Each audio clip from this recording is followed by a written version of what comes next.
David was a seasoned truck driver, no stranger to long, lonely nights on desolate highways. With over a decade of experience under his belt, he had seen just about everything, or so he thought.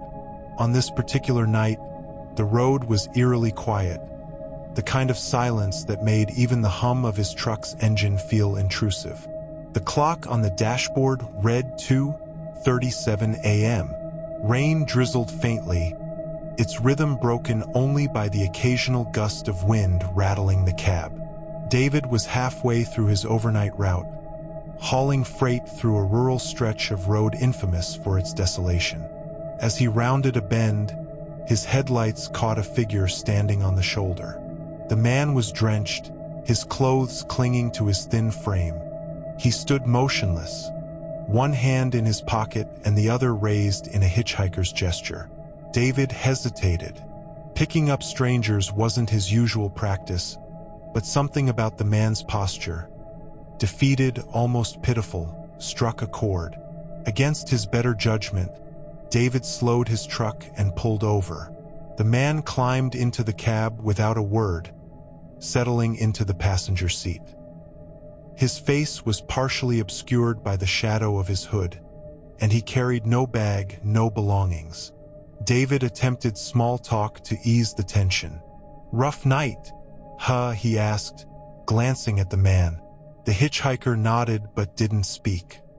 His hands rested awkwardly on his lap, the fingers unnaturally long and thin. David shrugged off his unease, attributing it to exhaustion. "Where are you headed?" David pressed, hoping for some kind of response. The man turned slightly, his hood shifting enough to reveal pale, almost translucent skin. His lips moved, but the words were barely audible. "Just down the road." David nodded and focused on the road ahead, the conversation dying as quickly as it had started.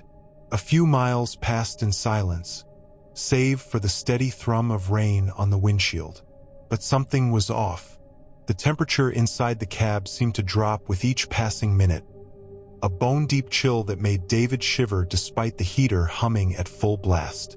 He glanced at the passenger again. The hitchhiker sat unnaturally still, his head tilted slightly downward as though he were staring at his hands. But there was something else, something David couldn't quite put his finger on.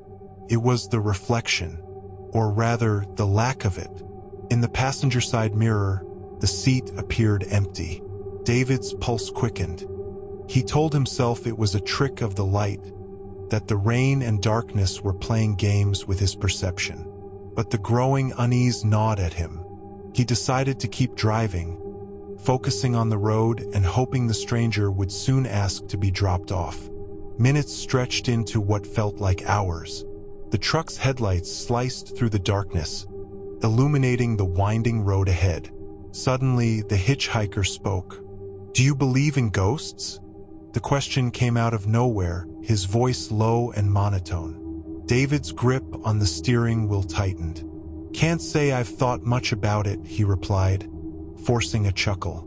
"Why?" The hitchhiker didn't respond immediately. When he finally did, his words sent a chill down David's spine. "Because they believe in you." David's heart pounded in his chest. He turned to look at the hitchhiker, but the seat was empty. The passenger door remained closed, the seatbelt still buckled as if the man had never left. David slammed on the brakes, his truck skidding slightly on the wet pavement. He turned on the cabin lights and scanned the area, his breath coming in shallow gasps. Nothing. No sign of the man, no wet footprints on the floor. The air in the cab still felt unnaturally cold, and the unease that had been simmering now boiled over into full-blown fear. He stepped out of the truck, his boots crunching on the gravel shoulder. The rain had stopped, leaving a dense fog that clung to the ground like a shroud. "Hello?" he called out, his voice shaky. "Are you out here?" The only response was the distant rustling of leaves in the wind. David climbed back into the truck, locking the doors behind him. He grabbed his CB radio and relayed his experience to a fellow trucker in the area. The response was immediate and chilling.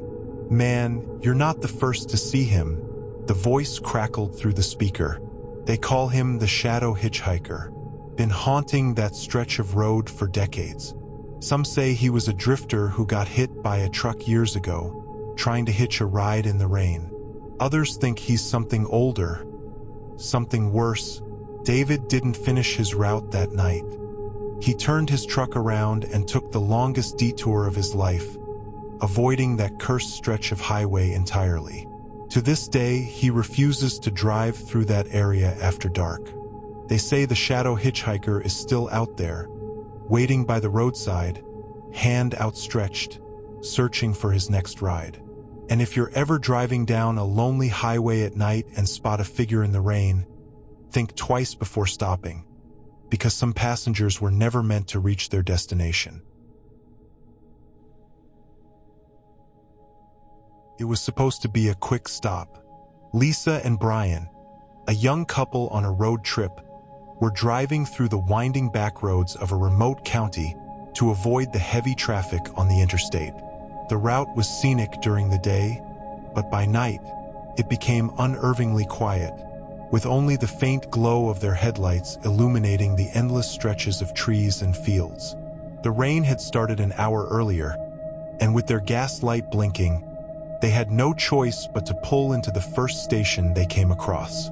They were relieved when a flickering neon sign appeared in the distance, spelling out gas in sputtering red letters. The station itself looked as though it had been plucked from another time, old, weathered, and eerily still.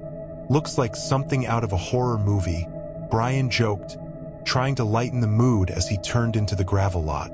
Lisa chuckled nervously but couldn't shake the feeling that they were being watched. The gas pumps were ancient, their metal surfaces pitted with rust. A single bulb above the station's entrance cast a dim, sickly light, swaying slightly in the wind. As they stepped out of the car, a chill ran down Lisa's spine. The air smelled of damp earth and something metallic she couldn't place. Inside the station, an old man sat behind the counter, his eyes fixed on a black and white TV playing static. He didn't acknowledge them at first, his gaunt face illuminated by the pale blue glow of the screen. Brian cleared his throat. "Excuse me, we need to fill up. Pump number 2. The man slowly turned his head, his movements unnervingly mechanical.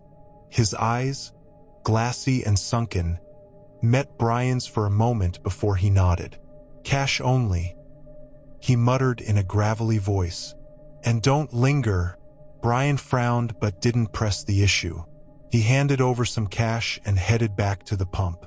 Lisa, feeling uneasy, lingered inside. The old man glanced at her as she browsed the dusty shelves stocked with expired snacks and faded road maps. "Best to leave once you're done," he said suddenly, his voice low. Lisa turned to him, startled. "Bad things happen here after dark." Before she could ask what he meant, the man returned his gaze to the static-filled screen, as if the conversation had never happened. Outside, Brian was struggling with the pump. It was temperamental, the nozzle clicking off every few seconds. "Piece of junk," he muttered under his breath. Lisa joined him, glancing nervously at the surrounding darkness. The station was eerily isolated, with no other cars or signs of life. Even the rain seemed to have quieted, leaving an oppressive stillness. As Brian finally managed to get the pump working, Lisa thought she saw movement in the shadows near the edge of the lot. She squinted, but whatever it was had vanished. She shook her head, chalking it up to her imagination. Then they heard it, a faint, rhythmic tapping. It seemed to come from somewhere nearby, but they couldn't pinpoint the source. Brian looked around, his brow furrowing. "Probably just the wind," he said, though his voice lacked conviction. Lisa wasn't so sure. The tapping grew louder, more insistent, and was now accompanied by a scraping sound, like nails dragging against metal. "Brian," she whispered, her voice trembling. "Let's go. Now." As if in response, a figure emerged from the darkness. A tall, gaunt silhouette with jerky, unnatural movements. Its head tilted to one side, and its limbs seemed too long for its body. Brian dropped the nozzle, the gas spilling onto the ground as he grabbed Lisa's hand. They bolted for the car, slamming the doors shut and locking them. The figure stopped at the edge of the light, its face obscured by shadow. It tilted its head further, as if observing them. Then, to their horror, more figures emerged from the shadows, each moving with the same unsettling, puppet-like motions. They surrounded the car, their hollow eyes fixed on the terrified couple inside. Brian fumbled with the keys, his hands shaking as he started the engine. The headlights illuminated the figures, revealing faces that were pale and featureless, like masks carved from bone. The scraping sound grew louder as one of them dragged its elongated fingers across the car's hood. "Go! Go!" Lisa screamed. Brian floored the gas pedal, the tires screeching as they sped out of the lot. The figures didn't chase them on foot. They glided after the car, moving impossibly fast. Lisa looked back, her heart pounding as the figures kept pace with them, their empty faces reflecting the taillight's glow. It wasn't until they reached the highway that the figures stopped, fading into the shadows as suddenly as they had appeared. The couple didn't speak for the rest of the drive, their minds reeling from what they had just experienced. Days later, Brian searched online for any information about the gas station. What he found made his blood run cold. The station had been abandoned for years after a string of mysterious disappearances. Witnesses had reported seeing strange figures near the area, but no explanations were ever uncovered. Lisa and Brian never took the back roads again, and they made a pact to never stop at another isolated gas station.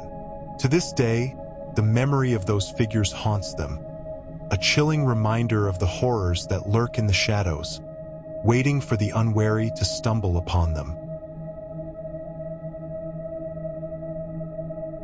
Emma had always been independent, the kind of person who preferred solitude over company. She was driving back from a weekend getaway in the mountains, enjoying the calm that came from being alone on the open road. It was late, well past midnight, and the two-lane highway she had chosen cut through a dense forest, stretching endlessly in both directions. Her car was old but reliable, so when the engine sputtered and the dashboard lights flickered, she didn't panic. "Not now," she muttered, pulling over to the shoulder. The engine gave one final cough before dying completely. She sighed, grabbing her phone to call for roadside assistance, only to realize she had no signal. "Of course," she groaned, slumping back into her seat. She debated her options. The nearest town was miles away, and the idea of walking through the forest in the middle of the night was out of the question. Deciding to wait until morning, Emma locked the doors and pulled a blanket from the back seat, settling in for a restless night. The forest was silent at first, save for the occasional rustling of leaves in the wind. But as the hours stretched on, Emma began to notice an odd sound, a faint whispering. At first, she dismissed it as the wind or her imagination, but the sound grew louder, more distinct. It wasn't random. It was deliberate, like voices trying to form words just out of earshot. She sat up, her heart pounding. "Hello," she called out, her voice trembling. The whispering stopped abruptly, leaving an eerie silence in its wake. Emma's eyes darted to the trees illuminated by her car's headlights. The forest appeared still, almost unnaturally so. Then she saw it. A shadow moved among the trees, quick and fluid, disappearing before she could fully register it. She grabbed her flashlight from the glove compartment, pointing it toward the forest. The beam cut through the darkness, but it revealed nothing out of the ordinary. Emma laughed nervously, shaking her head. "You're just tired," she told herself. She tried to lie back down, but the whispers started again. This time they were closer, surrounding her. Her breath quickened as she sat up and peered out the window. Shadows flitted between the trees, their movements erratic, almost predatory. Emma's instincts screamed at her to stay in the car, but her growing terror made her feel trapped. Gripping the flashlight tightly, she made the decision to step out and confront whatever or whoever was out there. The night air was cold, and the forest seemed to close in around her. She shone the flashlight in every direction, its beam bouncing off the trunks of towering trees. The whispers continued, louder now, their cadence almost rhythmic. "Who's there?" she demanded, her voice shaky but firm. No answer. Instead, the shadows moved again, darting from tree to tree, always just beyond the edge of her flashlight's reach. Emma took a cautious step forward, her boots crunching on the gravel shoulder. That's when she noticed something strange. The whispers weren't just coming from the forest. They were inside her head. Her vision blurred for a moment, and she stumbled, catching herself against the hood of the car. The whispers had transformed into a chorus, dozens of voices overlapping, some laughing, others crying, all speaking in a language she couldn't understand. "Leave me alone," she screamed, covering her ears. But the voices only grew louder, more insistent. She turned to get back into her car, only to find that the shadows had moved closer. They no longer flitted between the trees. They stood at the edge of the road, motionless and silent, their forms impossibly tall and thin. Emma's fight-or-flight instinct kicked in, and she bolted toward the woods, hoping to lose whatever was stalking her. The flashlight's beam wavered as she ran, casting frantic shadows across the forest floor. The whispers followed her, growing louder with every step. Her lungs burned as she pushed herself deeper into the woods. She tripped over a root and fell hard, the flashlight tumbling out of her hand. In the darkness, she heard them, the slow, deliberate crunch of footsteps approaching. She scrambled to her feet, grabbing the flashlight, and shone it wildly around her. That's when she saw them clearly for the first time. The figures were humanoid but impossibly distorted, their limbs too long, their faces featureless except for hollow, black voids where their eyes should have been. They didn't walk. They glided toward her, their movements unnaturally smooth. Emma backed away, her chest heaving with terror. She turned and ran, ignoring the branches that tore at her clothes and skin. The whispers were deafening now, a cacophony of voices that seemed to echo in her very soul. She didn't stop until she burst out of the forest and onto the road again. To her astonishment, her car was there, its headlights still on. She didn't question how she had ended up back where she started. She simply threw herself into the driver's seat, locked the doors, and turned the key. The engine roared to life, as if it had never broken down. Emma didn't wait to question it. She slammed the car into drive and sped away, her heart pounding as the forest disappeared in her rearview mirror. It wasn't until she reached the safety of her apartment that she noticed the scratches on the car's hood, long, deep gouges that hadn't been there before. She never drove that route again, and she made a point to avoid forests at night altogether. To this day, Emma can still hear the whispers in her dreams, a chilling reminder of that night in the woods. She doesn't know what she encountered, but she knows one thing for certain. Some places aren't meant to be disturbed, and some voices should never be listened to.